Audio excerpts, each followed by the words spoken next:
My name is Julie Huber, and since I was very young, I remember music always being something I turned to connect with God and to cope with emotions in life, whether it's happiness or sadness. I remember writing one of my first songs when I was 15, and I was going through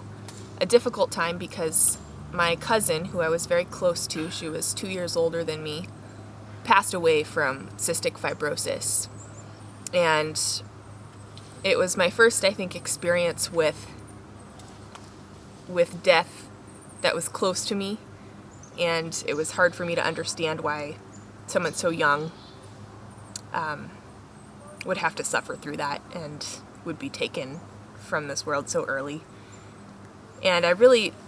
was upset about her death, and one night I remember getting up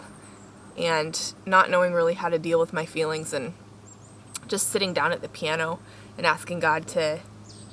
be with me and to help me understand what was going on, and to still believe in Him even though something bad had happened. And I remember this phrase just kind of rushed through my head, "Deep breath of heaven," and it instantly kind of struck me because as someone with cystic fibrosis, Melissa hadn't been able to breathe very well throughout her life, and it kind of hit me for the first time that maybe even though she wasn't with me anymore, she was in a place where finally she could breathe and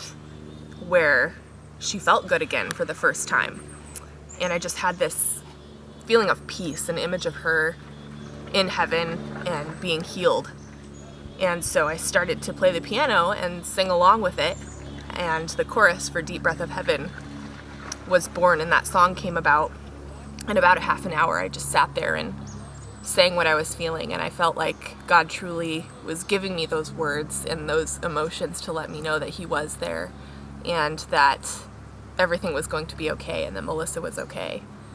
And ever since then, it's a song that I've been able to turn to, and I feel like people who lose loved ones have been able to turn to and kind of